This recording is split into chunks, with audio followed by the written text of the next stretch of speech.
Hello and welcome back to the iHealth channel, Fit and Fab channel, as well as iHealth Radio. A new week, a new show, and new guests. And this time we have a very unique, actually. I mean, all the shows, I guess, are unique, but we have something totally different today that I personally am intrigued to know about because I have not heard about it before, or at least I'm not familiar with it. So I will be learning from scratch here about today's topic. And, with a special guest, of course, Victor Breer, and all the way from California.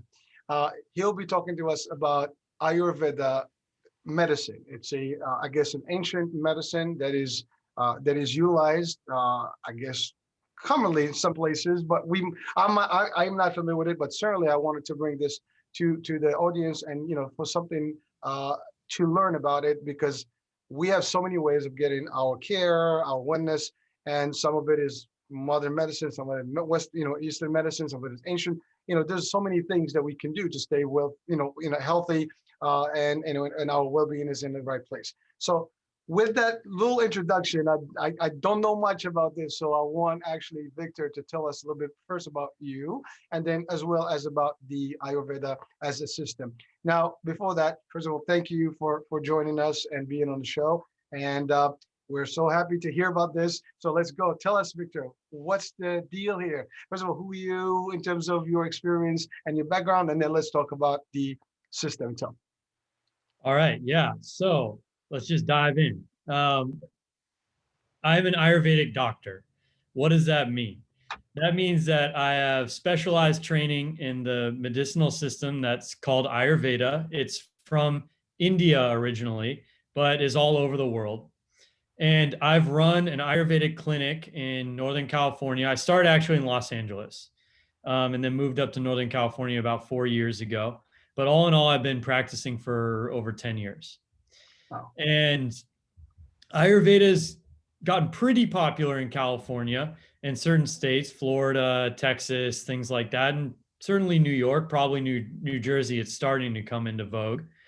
But what does that mean? What do I do when someone comes in? Because that'll help describe what Ayurveda is. Mm-hmm. So someone walks into my clinic and says, "Hey, I got this health problem. I need help." Or better yet, "I don't want to get sick. What do I do to prevent it?" Those people are a little bit rare. They don't usually walk in the door, but sometimes it happens and it's always great. So they sit down and we start talking. We start talking about their health history. We start talking about their family history, kind of like you would in a doctor's office, the forms you fill out. Mm-hmm. But Ayurveda is going to go a little bit of a different road. Ayurveda is very focused on finding the root cause of whatever imbalance you have in your body. So let's say you got a rash on your arm.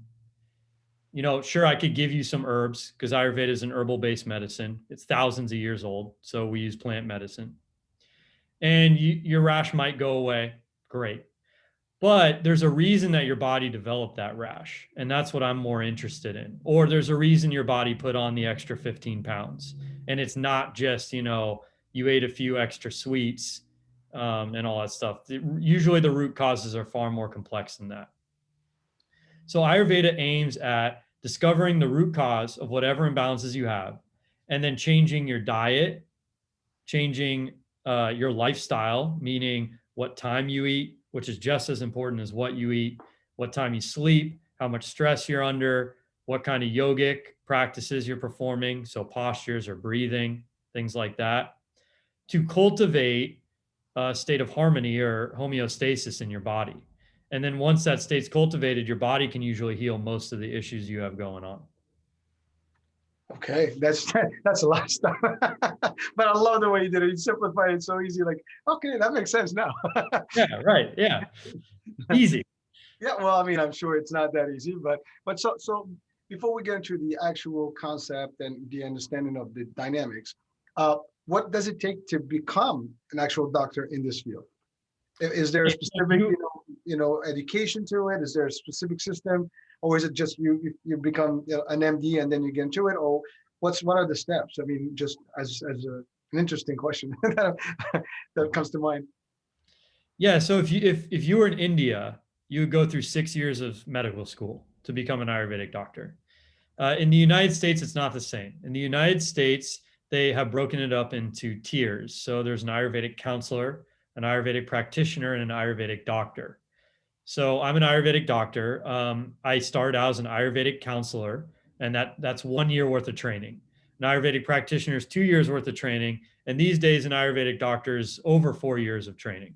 So it's like going to med school, but it's not going to med school. It's a very different path in the realm of medicine.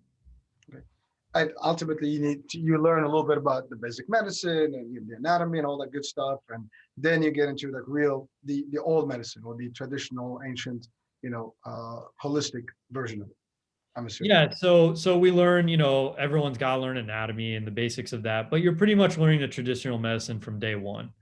So what that means is what are the factors that are influencing someone's health from an Ayurvedic perspective, and what can you do about it? What do you tell them to do? Because a lot of advice you get from an Ayurvedic doctor is going to look very different from the advice you get from a Western physician. And of course, we could get into as much detail as you want about that on the show, but Ayurveda is holistic, and that means that we want to take the whole body's functioning into account. We never just try and deal with one system isolated from the rest. Right. So you are in California, and you said it's pretty popular there. Yeah. Are there any mechanisms where you guys are promoting the services in parallel to? Because if I'm sick, I would look at just conventional medicine. Sure. How do you compete with that?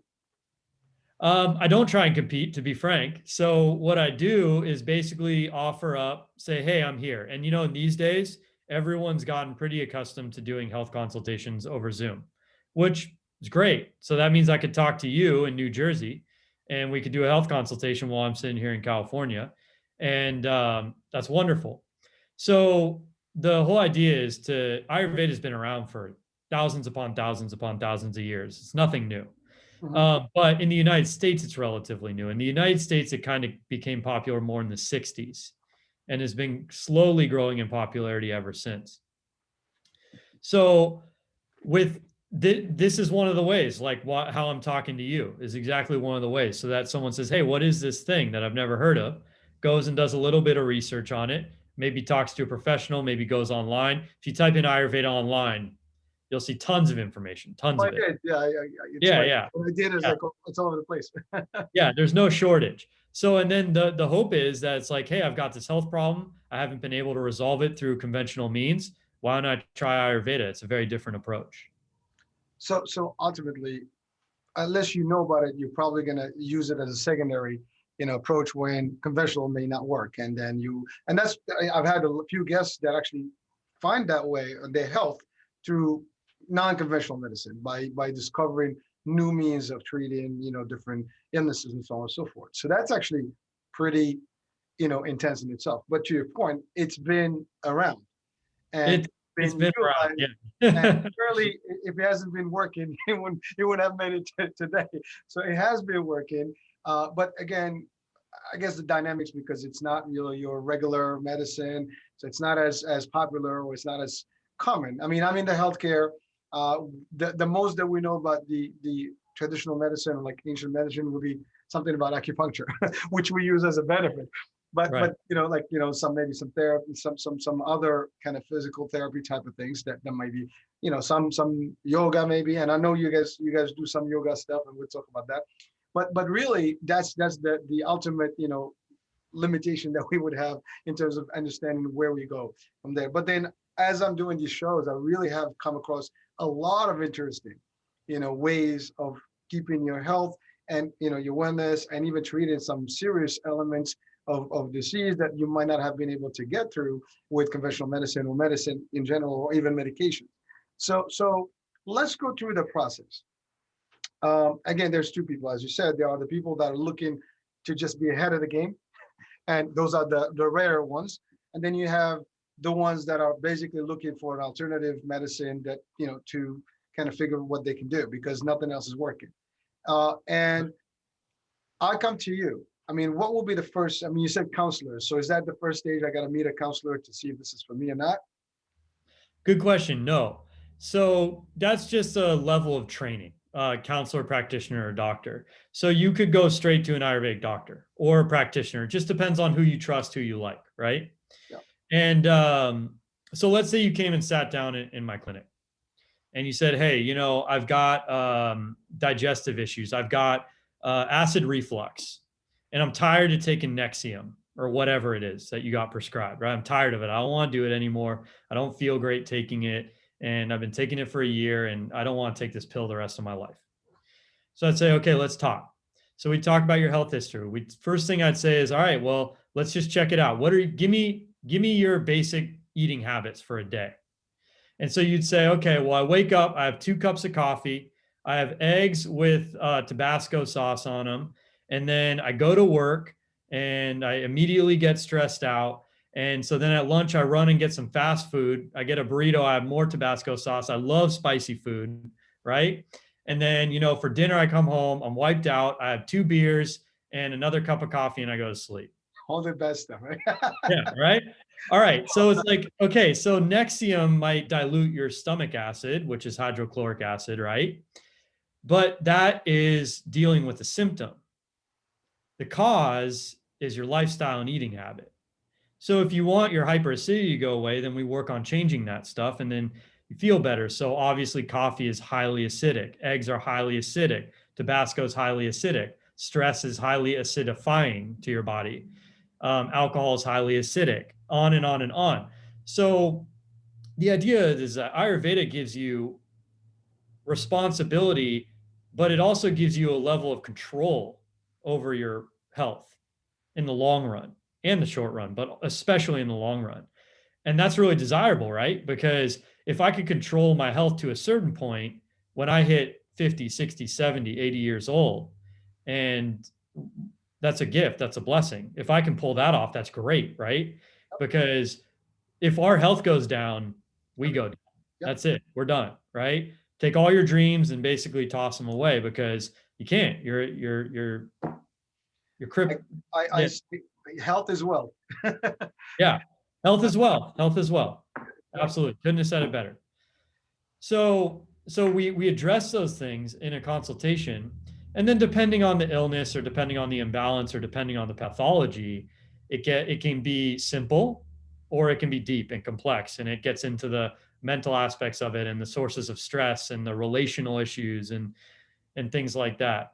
And because that's all a big part of health too. I mean, someone who just went, illness rates for someone going through a divorce skyrocket. It's just a fact. It's just a reality. So you got to address that. That has to be addressed. That's part of your lifestyle. That's part of your life choices. So Ayurveda addresses all that and tries to create solutions to real problems like that. So it's really beyond just the medicine itself and the treatment, but it's really taking a holistic approach from inside out, upside down, mental state, and your influences and everything that can impact your health, and then kind of put a plan together. Yeah, and that's custom to each person who walks in the door. So Ayurveda is all about individual approaches to health.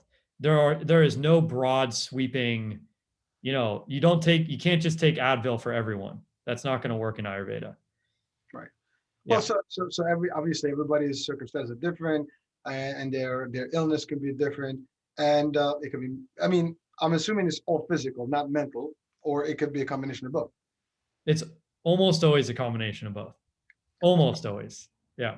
I mean, yeah. Well, healthy mind, healthy body, right? Those things work together. Yeah, for sure. So agreed.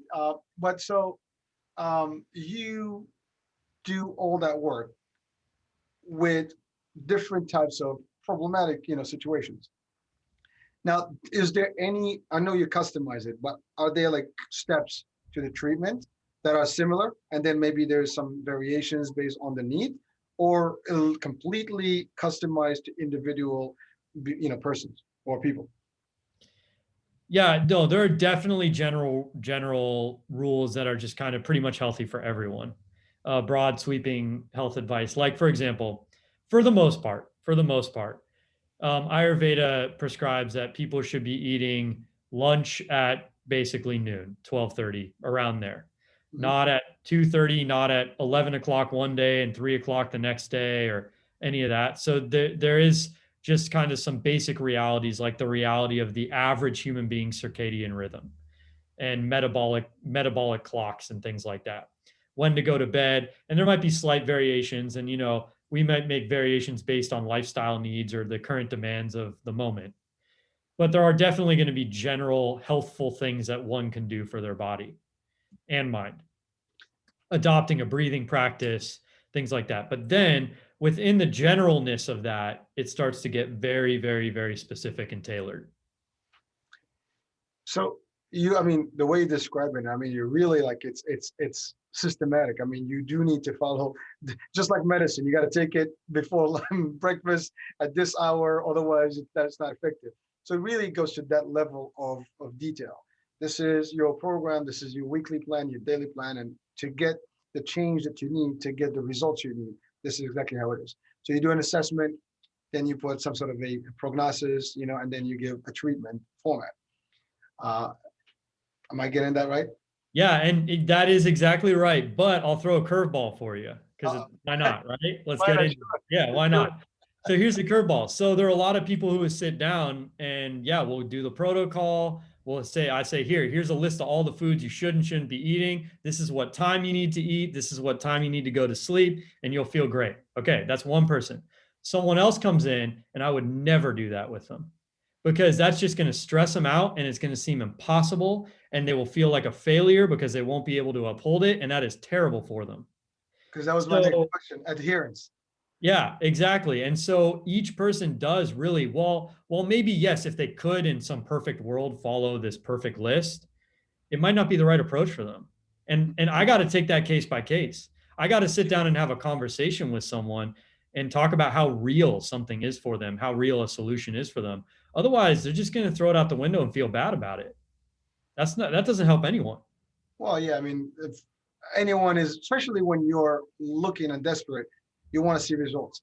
And Yep. and that, by the way, that's funny because we have similar stuff in the fitness world, right? Like people say, I want to lose weight. Well, okay, great. We can work out all day, all night. But if you're eating 10 McDonald's, Yeah, it's not going to happen. and few big gulps from 7-Eleven and getting all the snacks at night watching movies, it's over. I mean, it's intake. There's so many things that are involved in the fitness and the shape and loss of weight and things like that. But people like, oh, I just want to lose my belly. Okay, great. Well, doesn't work though. But that to your point, I think that's really the challenge, like getting people to understand that it needs to be a full system before you get the results you need, and it's got to take time. Nothing happens overnight. Correct. Absolutely. Ayurveda is not an overnight kind of medicine. Well, it sounds like more a lifestyle. I mean, continuous lifestyle. It's not, even if you started it and let's say, oh, I get good results after a year and then I give up. I mean, I'm going back to where I was, right? Yeah, definitely. Definitely. So it's really, once you start it, you're in it for you, the rest of your life. I mean, I'm getting that read. Yeah, that's the ideal. And the funny thing is when someone first sits down and they're in pain, they got an illness, they're suffering mentally and physically.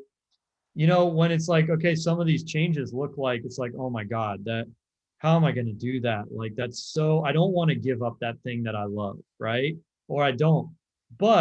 And then that gets projected into the future like it's always going to feel that way. Like, fit in the fitness world, right? The first day you're exercising, you're like, oh my God, I'm going to die. It's that feeling. But then after a month, 2 months, however long it takes, it's like, how could I have ever lived without this? This feels so good. I want to keep doing it. So it doesn't take effort to maintain for the rest of your life. It feels good. You want to do it. You don't want to go back to your old self. I think that's so important for people to try and get inside them at the beginning when they're stepping on a hard health journey. Wow. Well, I mean, that is the success formula, if you want to call it that way, because it's you gotta have to commit, and you have to understand that it's ongoing. Nothing is gonna be. I mean, like I made this quote very simple. Like fitness is a relationship. You can't cheat. Yeah, I like that. I'm going to use that. So this is the same thing. I mean, your health. I mean, it's a relationship, right? I mean, it's the most valuable thing you have, and if you cheat on it, I mean, another quote is if you bail on your health eventually bails on you. So it's like those are like kind of concept that I kind of live with personally, and but they align well enough with your philosophy here. Now, you've obviously treated quite a few folks, and are there any levels in terms of illnesses that you've encountered? Uh, as light, some could be just to your point, maybe acid reflux, and maybe some is stress, and maybe others can be, I don't know, as extreme. Maybe you tell us some examples of extreme uh, things that people had that maybe conventional medicine did not get to them, and then ultimately using your concept, it worked, and you saw results. What does Yeah, that look? absolutely. And that's kind of an interesting question because when I started out 10 years ago, that was one of my fears. I was like, man, am I really going to take in someone who has cancer and really try and, like go for it with them? And I was really nervous about that, you know. But maybe 5, 6 years into my practice, actually, that those severity of illnesses started showing up on my doorstep. And so, yeah, I've dealt with quite a few clients who've gone through cancer of different types and who have come out of it using Ayurveda. They did not want to go and get chemo and radiation. They chose not to do that route. And uh, there's amazing success. One person complete remission. Actually, more than one person, but I can't get too far into the details of cases. But to say there is a huge fear component when a big illness hits you, and it's hard to look and say, okay, I'm going to go a less conventional route than I'm used to. But the people who do are often very pleasantly surprised by the success and the fact that it doesn't destroy their body. It doesn't take them down to zero in order to survive an illness like that. Mhm. So of course I can't sit here and promise, oh yeah, Ayurveda cures all cancer. That would be crazy. I would never promise that. But people who are suffering from more severe illnesses, not just cancer, severe cases of diabetes, MS, Parkinson's, Alzheimer's, things like that, can find a lot of success with Ayurveda where they could not in the Western world because it is such a different approach. Well, and to be honest with you, one of the things that we'd like to establish today is maybe share the message that, hey, listen, you can try, there's so many ways, but there is another way that you might consider. And sometimes people get to that block and they don't know what to do. Because to your point, chemo is destructive. Yeah, it might solve the problem, but it destroys quite a bit. And if your body is not strong enough, it might just take it down with it. And so that is, same thing with radiation therapy and things like that. So when you're talking about medicinal, stuff that is ancient and more of a natural process and natural treatment, I mean, they might be softer on the body, and therefore it can address the issues and other things and keep your body strong enough to fight. When it's, oh no, I'm not a doctor, I'm not even going to claim to talk medicine here, but that's just the concept I know, and I've experienced. I mean, I've had close people, pass on, because of chemo, and no, remission and all that stuff was just bad, bad, bad, and ultimately they went on, and it was crazy. But to see how the body and the person deteriorated because of the treatment, and there was nothing no one can do. And frankly, I mean, I wish I knew that maybe there's something to guide these folks about and hopefully give them something different. At least I hope that there may be something else. And sometimes that's all it takes is you have hope and you try. After all, there's nothing to lose when you're at a point of health that is like you're desperate and you don't see any results in conventional. You might have to go unconventional, orthodox stuff, or unorthodox, right? That's really the concept here. Um, so wow. Now I think we mentioned the word yoga. How does that fit in this in the protocol? Is that something that is mandatory in the treatment? Mandatory, no, I wouldn't use that word. But so here's what I'd like to say about yoga, because yoga has obviously become very popular in the United States. Big time. So Ayurveda and yoga are sister sciences. They developed together. Oh, So the one of the great yogis of all time, Patanjali, there are the sutras of Patanjali, which are the Yoga Sutras of Patanjali, which one are some of the most famous yoga texts ever known, was an Ayurvedic practitioner. himself. So, and Ayurveda and yoga are like, you can almost basically consider them the same science for the most part. So they're practiced together all the time. In the United States, yoga has become very exercise driven. The primary original practice of yoga was all about breath. It was not about holding postures. Those are called asana, and those came later. And they're great. They have massive health benefits, especially when someone who's an experienced yoga teacher knows which asanas to give someone and help them through and all that. But it's become this thing where it's like, make your core fit with yoga. That is not what yoga was created for. It was created because, or rather, Ayurveda was created alongside yoga because the idea is you need to be healthy if you're going to have a healthy breath practice so that you can enter into deep meditation. And in that deep meditation, you're really going to balance yourself and you're really going to get in touch with the deeper aspects of your life. So there's this harmony between Ayurveda and yoga. And if you sit down in an Ayurvedic office, chances are you're going to walk out with yogic practices, breath practices mainly, especially for people just starting out. So for someone that is completely unfamiliar with it and just testing it out, that would be part of the first thing. Because I mean, I'm assuming that that's going to help in terms of the body and the balance and the breathing, the blood supply and all that stuff. And then hopefully the mind and all that stuff gets in place, the right way. And you give them whatever prescription in terms of the herbal medicine, right? Now that leads us to the herbal piece. So I'm sure there's thousands of herbs. I mean, you're talking about India here. I mean, the Lord of spices and herbs. I mean, yeah, exactly. I mean, they supply the whole world for all these centuries about it. So, and it's funny because I buy some Indian stuff, from the stores in New York and Jersey, and it's amazing the amount of spices and herbs that they have. I mean, the same thing if you go to like to Chinatown, for example. There's similar stuff in there. That is great. And a lot of people don't even know, we don't even use maybe a percentage of all those herbs out there. So I'm assuming that you guys do a lot more of that, and it's really a lot of it. So to what degree is that actually, if we're talking percentages, for example, what is the percentage of use of the herbs in the treatment? Is it like, part of the treatment, let's say 10% is yoga and meditation and breathing, and 20% is the mental piece, and then maybe 30% is the herbal treatment. So what kind of mix is that?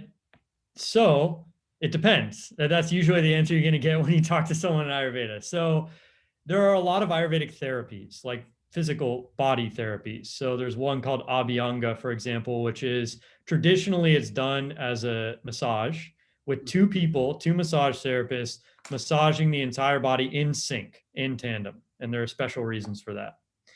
And they will use an herbal infused oil to do that. And so that's just one therapy. There are many, many, many Ayurvedic therapies. And for different reasons and different purposes. And then there are the herbs that you drink, like a tea, and then there are the herbs that you put on your body like a paste. And then there are the herbs that you take through your nose. There are herbs that you do enemas with. There are herbs for everything. So depending on the person and what they need and where their issue is localized in their body and why, we're going to either go heavier on the herbal use or lighter. So typically there are herbs that are just good for your digestion that pretty much anyone can take. If you go to a Whole Foods these days, you can find Triphala on the shelf. Triphala is an ancient Ayurvedic compound of 3 different plants. And it's just like kind of, for the most part, anyone can take it. Maybe we'll just say that for now. But it's becoming popular. Turmeric, right? The huge turmeric craze everywhere. Turmeric's everywhere. That's an Ayurvedic herb.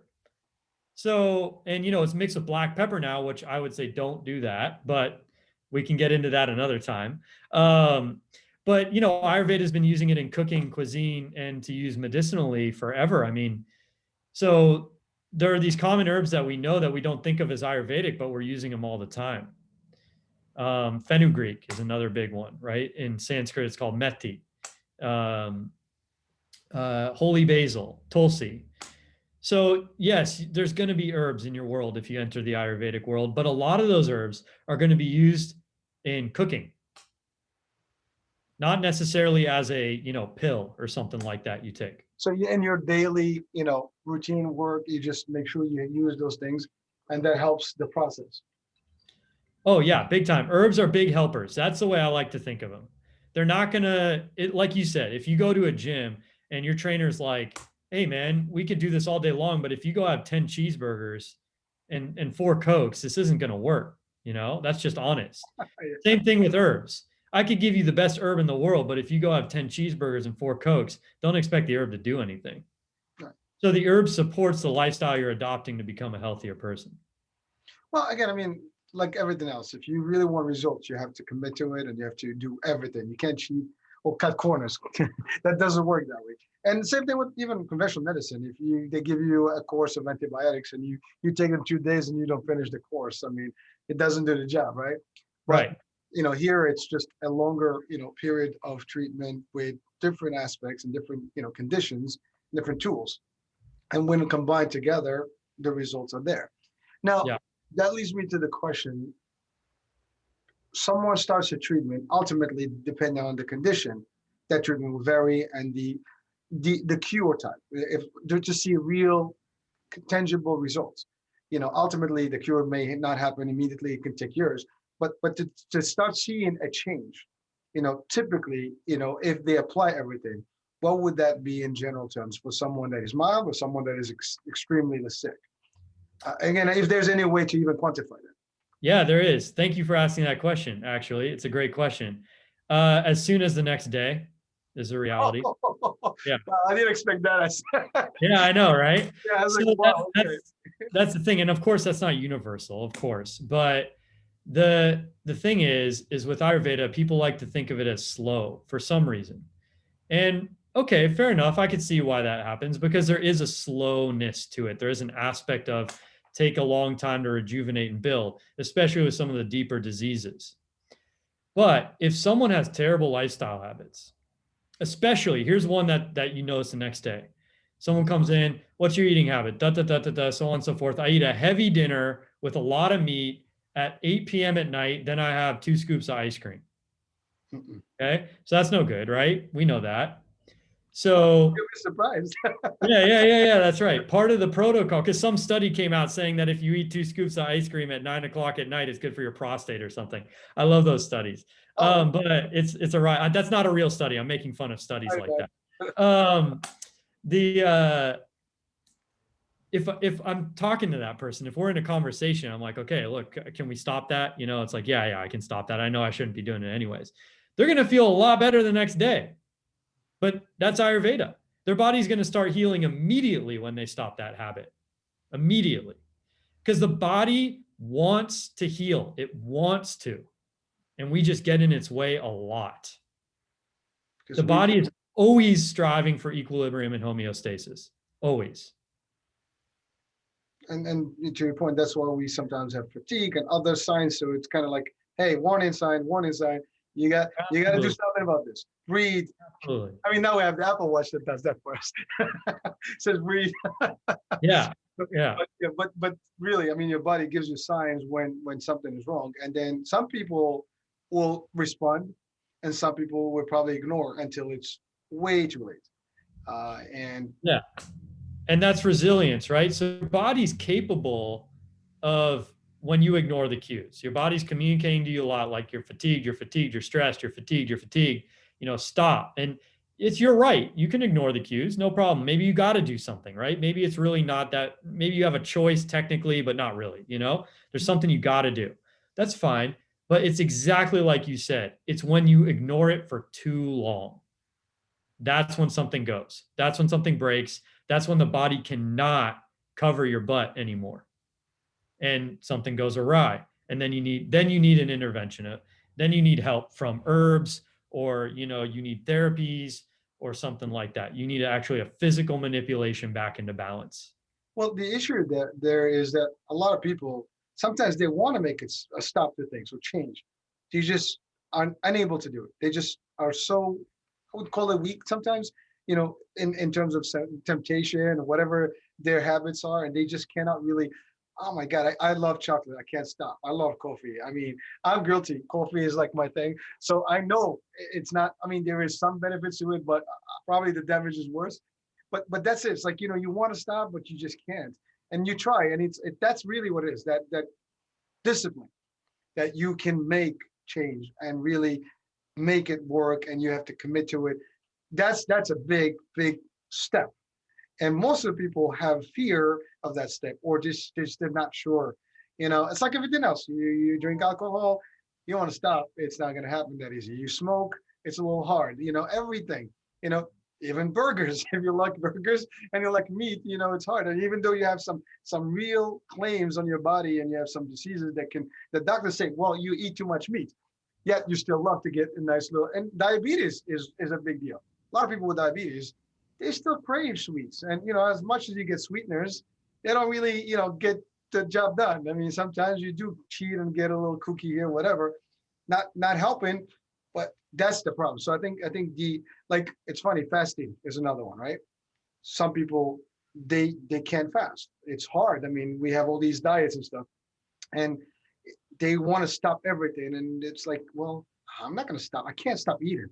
I can't stop drinking or whatever. So, Right. so it's dangerously, I guess, addictive in a way, because you have these things that you've grown used to for years, and then Exactly. Yeah. you come in overnight and you tell them stop. Oops, I'm No. sorry, I can't do this. So that you brought up a few really good things in that. So that's a huge world of exploration. I mean, I could talk to you about that for hours. But you said, some people would call that weak. Well, that's important, because I wouldn't I wouldn't call it weak. Having a habit that you've been depending on for a long time to give you a sense of comfort. There are actually a lot of physiological reasons why someone's motivated to hold on to those habits. And it's not always, sometimes it is, sometimes it's necessary, but it's not always the best thing for them to take on the attitude of, I just need to white knuckle it and discipline myself out of this. A lot of times that creates a cycle that is detrimental to their healing process, because you can only white knuckle something for so long. And again, Ayurveda is all about the root cause. There is a reason why that person's holding on to that habit so hard, even though they know that it's hurting their body. And unless that reason gets talked about, and unless that reason gets explored and resolved, you're asking them to hold on through brute willpower. It's not going to work. Not in the long run, maybe short run, but not the long run. And so that's part of how I talk to people is, okay, like, let's talk about that. What is that food doing for you? And why is it that food? What have you substituted that food for in your life? A lot of times it's relationship, loneliness, especially now, COVID, right? We see Right. addiction skyrocketing. That's That, that's not a coincidence. People are so lonely, so isolated, that they're turning to the substitute. The number one substitute is food. well, I was going to ask you about COVID. I mean, ultimately, 2020 has been bad. We're still actually having the reminiscences of the COVID, and we're not off it yet. So did you see a change?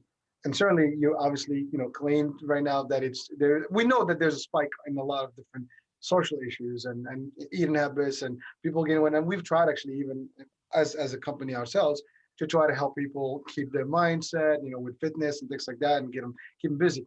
But you're right. Some people have been literally in their homes for months, not even leaving the house. Right. And also, some people don't want to buy fresh food, so they buy canned stuff and things like that, which might have a lot of bad stuff for you. So you have all these things. So have you seen a surge in seeking treatment with you guys, for example? I mean, Definitely. Yep, absolutely.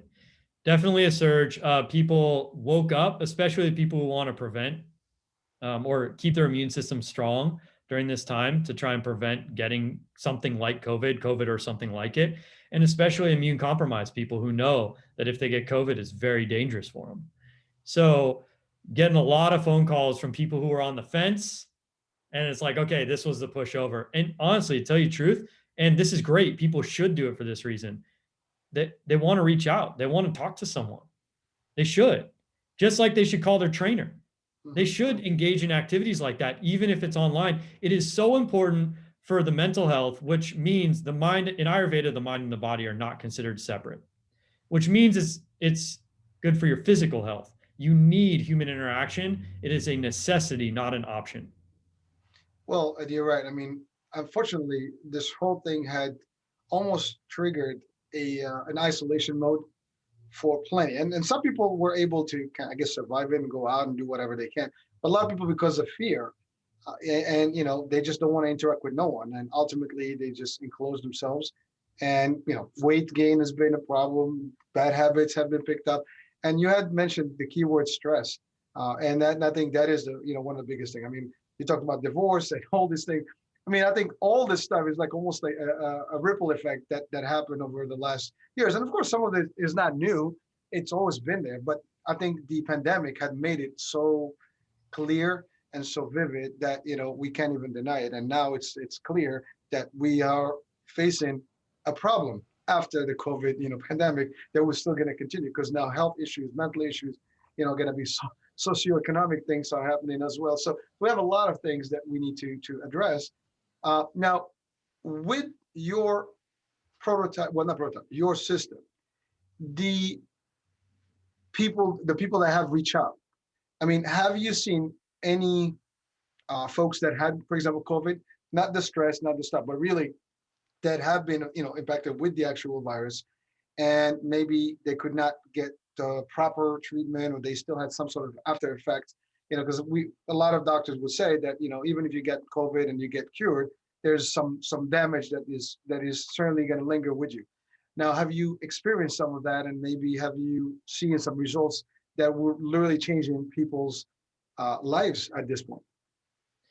Sure. So one case, just for example, is as most people know, that COVID really affects the respiratory system. That's one of its main target, right? Yep, yep. So cardio and respiratory system.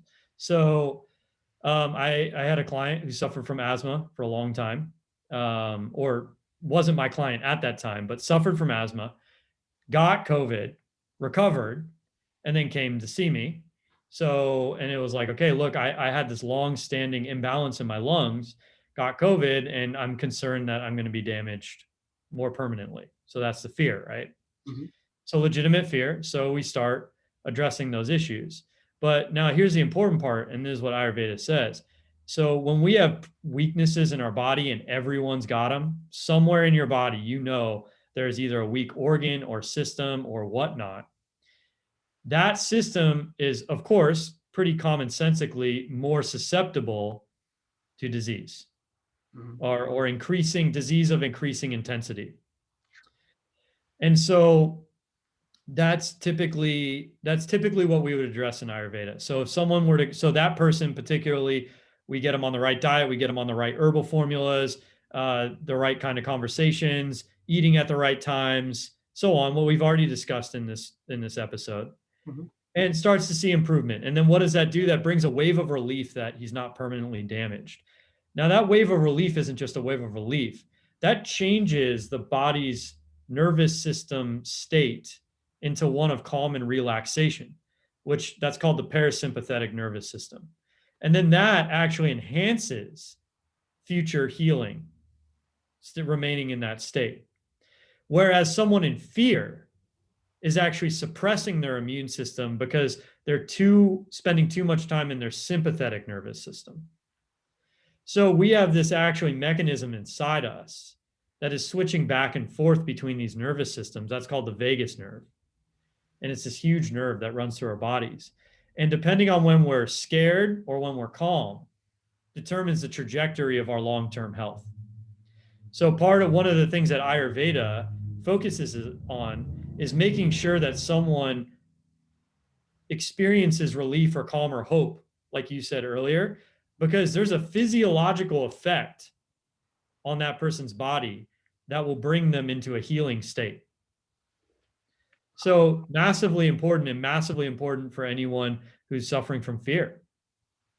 seek help, please, because the fear itself is actually harming the body. So, quick question on the concept in terms of a health solution. I mean, people tend to also worry about financials. So there's a little bit of a spin here. And, anytime you get off the conventional, there's cost. Is that something that can prohibit someone from accessing, your services, for example? Yes, certainly. So I've had a lot of conversations about that, of course, over the years. I'm very aware of that reality, and finances are rightfully so a big source of either happiness or unhappiness. Um, so a few things. One is, okay, this is kind of a classic example. Let's say someone's got a condition, and part of their condition is that they're drinking a bit too much alcohol. Okay, so they come in, have a conversation. In the course of the conversation, maybe they're not like in extreme dire straits financially, but they're not doing great either. So to pay $175 for a consultation, and then $65 ongoing is like, it stings a little bit. They're not just completely comfortable with that. That's actually, that's pretty fair in terms of specialty. If Yeah, you're sure. a specialist, you probably pay more than that. Yeah. But here's the deal. So if I have a conversation with that person and that person realizes that, okay, for my health, I'm going to stop drinking. Well, okay, but also look at your checkbook, because you probably just saved $200 a month. Yeah, that's So what.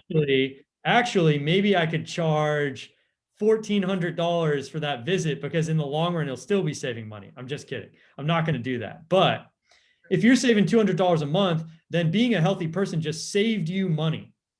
People typically don't think like that when they're in a state of fear. Right. The other thing my clinic does, I work on a sliding scale.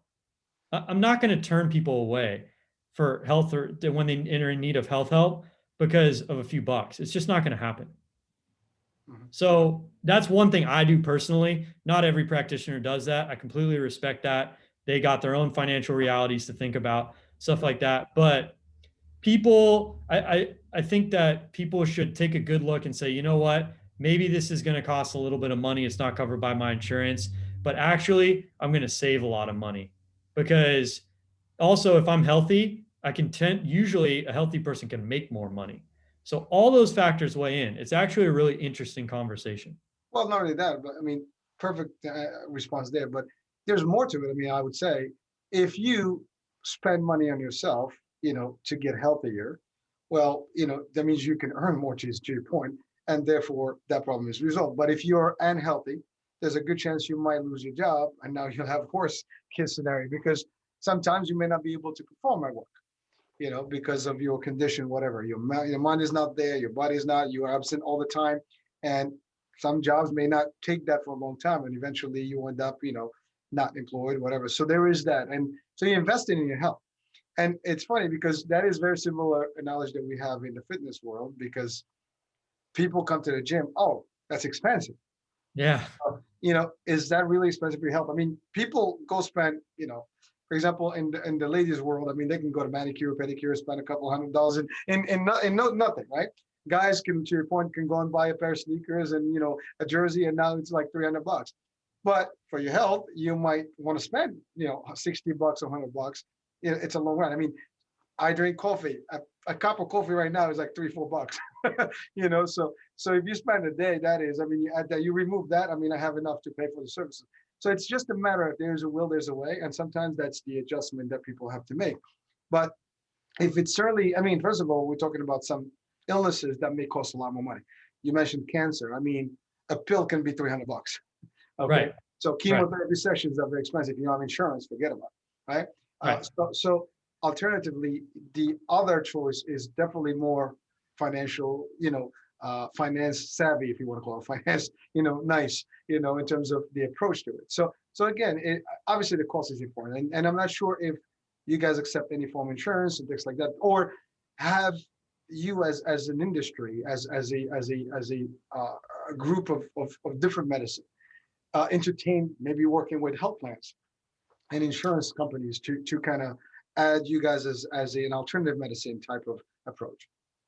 That is a huge topic and a huge debate going on right now in the Ayurvedic world. So Chinese medicine got more popular before Ayurveda in the United States, and they went the route of becoming part of a lot of insurance Mhm. uh, protocols and things like that. And there have been a lot of there have been benefits of that, and there have been a lot of problems with that because once insurance gets in the game, they start to like to control how things go down. But Recommendations. Yeah. yeah, and insurance companies really don't have the individual's health in mind too much, you know. So that's a whole thing. Um, in the Ayurveda world right now, Ayurveda, you cannot, there are like HSA plans, which, you know, some companies provide where it gives you like an account that you could spend on those Mhm. kinds of health. But Ayurveda as a whole industry does not take insurance in the United States at this time. In the Ayurveda world, there's a big conversation going on about that. That's probably a different show episode of my opinions on all that and stuff like. We can discuss that. But I'll bring my yeah, other hat, the insurance hat. yeah, we don't know where it's going to land. But I'd say that for most people right now, just seeking help, almost like what we talked about before, it doesn't matter whether it's insurance or not. You're investing in your health, and that investment's going to pay off not only in your quality of life, but actually literally financially.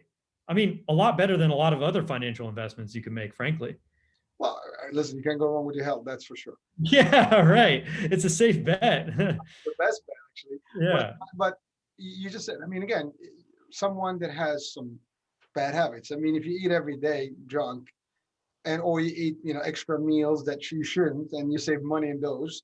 I mean, you add it up, it adds up. I mean, if you save $20 a day, you do the math in a month. I mean, you can afford a lot of things. A you know, lot more than just your Ayurvedic consultation, right? yeah. Again, Yeah. I mean, I can understand that. I mean, from a perspective. Now, some people may not be able to do it. Period. But Sure. certainly, if they do have some sort of spending that they do, and they add it up. I mean, we do this in life all the time. Like, well, I want to go on vacation. I want to do this. How do I do that? And then you start working your budget, and you figure out a way. And people do figure out a way. There's always a way. When you There's want it always a bad, way. There's when always a way there's if they really when want it. there's a, when you want it bad, you'll find a way. That's the thing. Yeah. And most people, when you face them, like, oh, I didn't think about it that way.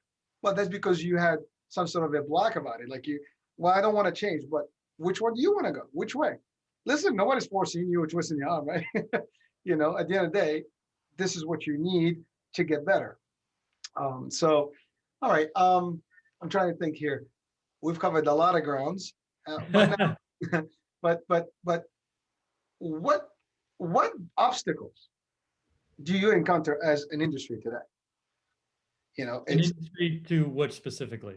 meaning you obviously are a very unique, approach, very unique medicine.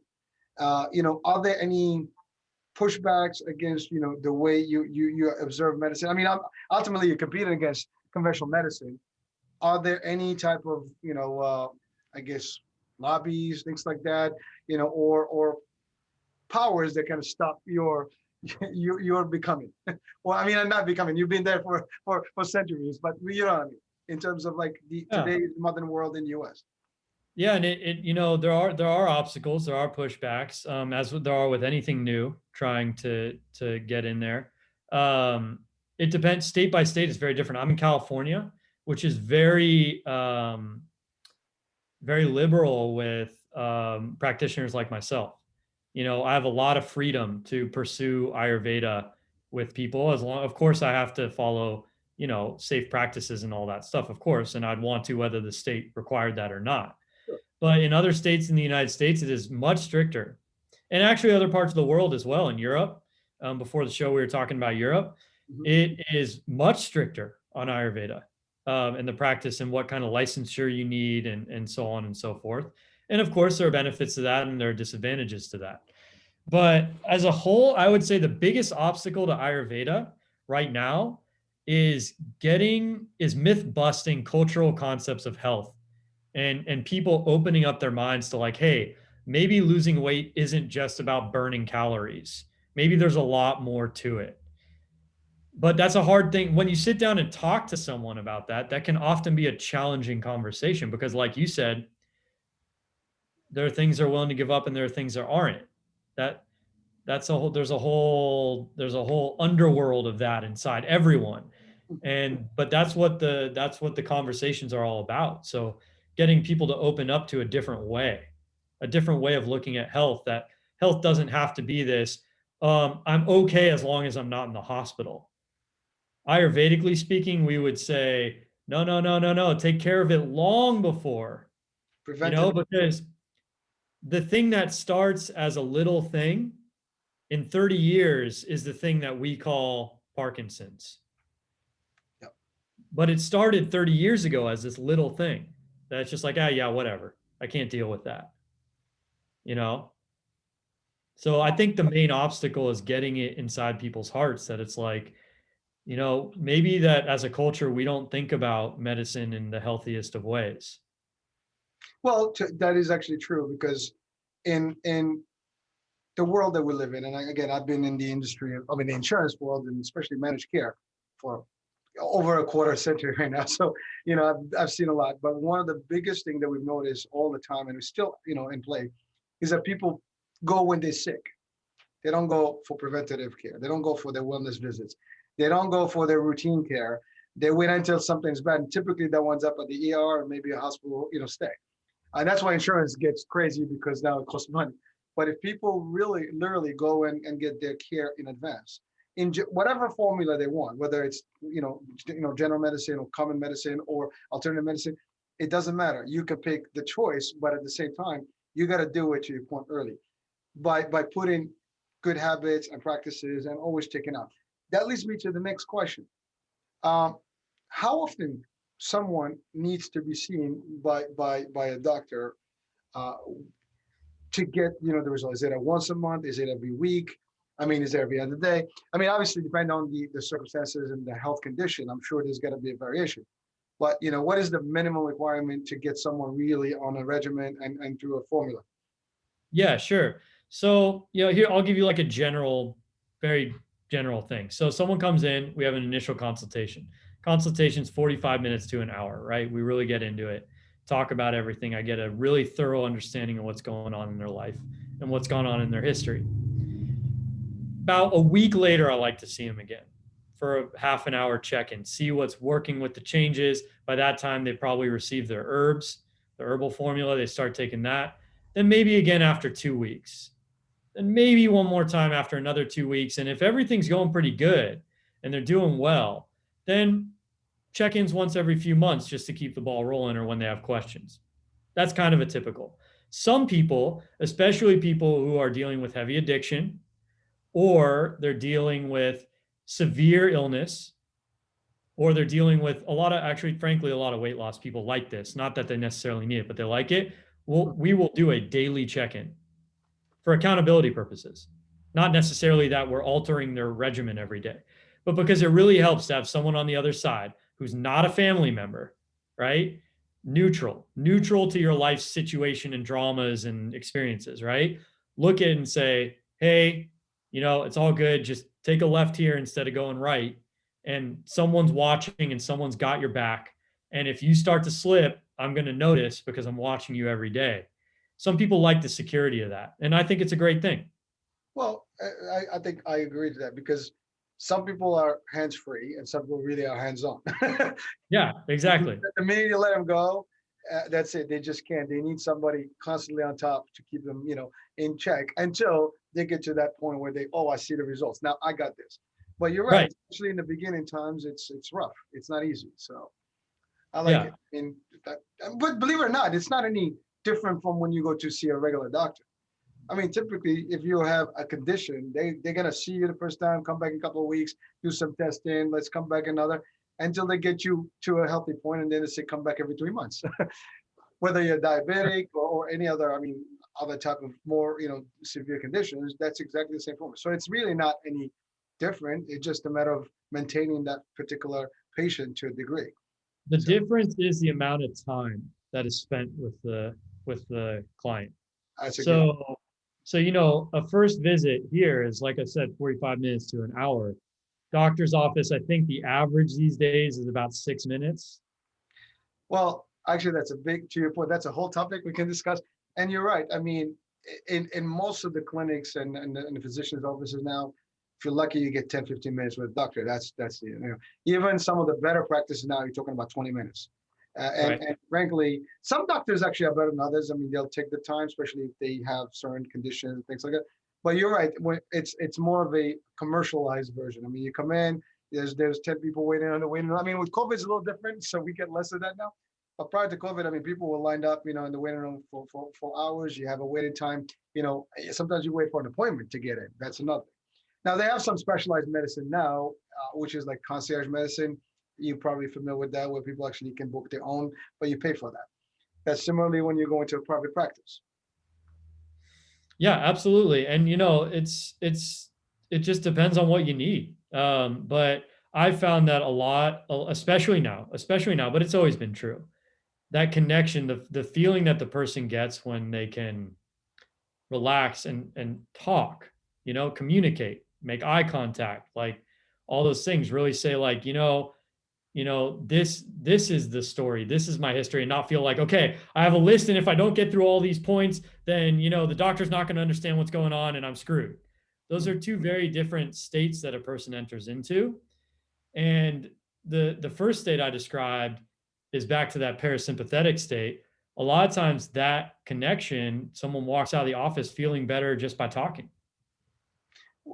I believe it or not, that is a big deal. I mean, talking about something that is bothering you is a relief. Yes. Everybody uses that. I mean, it's really, you talk about it. I mean, we all know about that, but to your point, applying that in the medicine, medicinal term, I mean, it's a big deal. And sometimes just talking to someone, no, don't worry about it. Though, like, it eases your pain. Like your mind's playing games with you.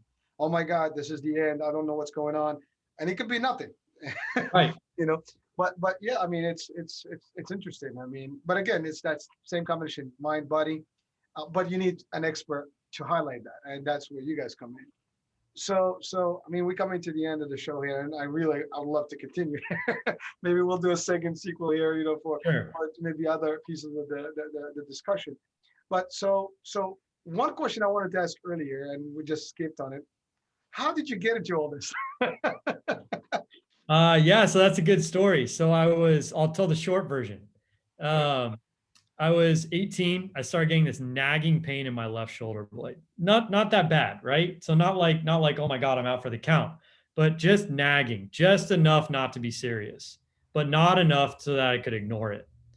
So, I didn't know. At this point, I was completely ignorant in the world of Ayurveda, Eastern medicine, anything. I had no idea. So I live with it. As many people do. I go to college. I do the thing. I do what I do. I engage in habits I would never engage in today, and all that stuff. And I'm occasionally seeing doctors along the way. And, I'm not trying to knock doctors. They just aren't set up for that kind of thing. At least in my world, they weren't. I went to UCLA Hospital and I saw, at first they sent me to physical therapy, which I'm a big believer in, by the way. Physical therapy is great, but for me, it didn't help. So I went to a neurologist, and the neurologist did all the, I got the MRI and the thing, the whole thing. And he was like, look, we don't know exactly what's going on. And he told me the truth. He was very honest. He was like, I'm sorry, but I got like severe cases I'm dealing with, like people who really need immediate attention, like emergency room, hardcore stuff. Basically, you're either going to have to go on painkillers or you're going to need to get surgery. Right. So at this point, I think I was 20 years old, and I was like, there is no way. There is no way. Right. I'm not going to get on painkillers at the age of 20 for God knows how long. And I'm not going to go get surgery. I know what happens with this kind of stuff, right? It's undefined. You don't really know. You go in and, it either doesn't get better, or it gets worse. And then you're already going to get booked for another surgery. Not going to do it. So at that point, I started opening up to new options. So actually someone suggested I go take a yoga class. So I went to a yoga class around my college, and I realized how tense and tight my body was, and how poorly I was breathing. And I scheduled a private session with the yoga teacher. And I said, hey, here's what I got going on. What can you do for me? She looked me up and down. She assessed my body, and she said, okay, you're going to do these 3 postures. So I did them. 2 weeks later, completely gone, never came back. Pain was gone, right? So that was great. I was over the moon about that, but I was like, whoa, whoa, whoa, whoa, whoa, whoa. I got There's a you. whole world out there that I don't know about, right? If that was that effective, I mean, literally with like a few minutes of exercises a day, doing that versus surgery versus painkillers, come on, right? So I started exploring all about it. Eventually, I met my yoga teacher, who's still my yoga teacher to this day. He introduced me to Ayurveda, which I'd never heard of at the age of 24. I was like, I'm in. I left my real estate career. I started studying Ayurveda, and now I'm here talking to you. Wow.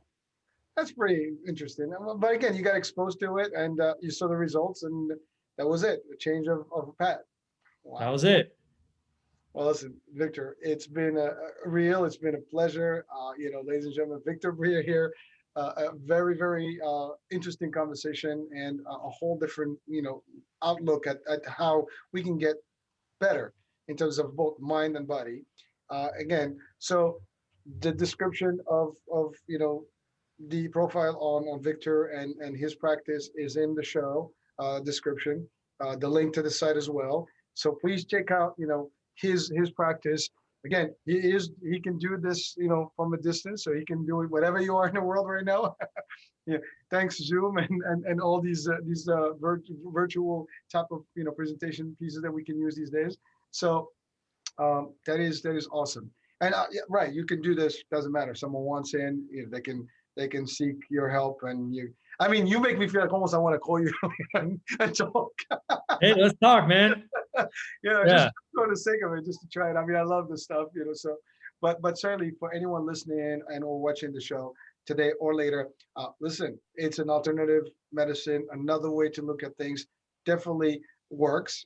We have some real stories and real testimonials and real practice here. So check it out, and let's see. Maybe this will be the item and the piece that you were missing in life. And that's the other thing. That's really the purpose of what we are on the show here, is to bring in things that can assist us in whether health, mental, physical, and even lifestyle. So Victor, it was a true pleasure having you on the call on the show today, and look forward maybe to a second one. So we'll talk about that later. And that's about it. So folks, thank you for watching the iHealth channel and Fit and Fab channel, as well as listening on iHealth Radio. We'll be talking tomorrow for a new show.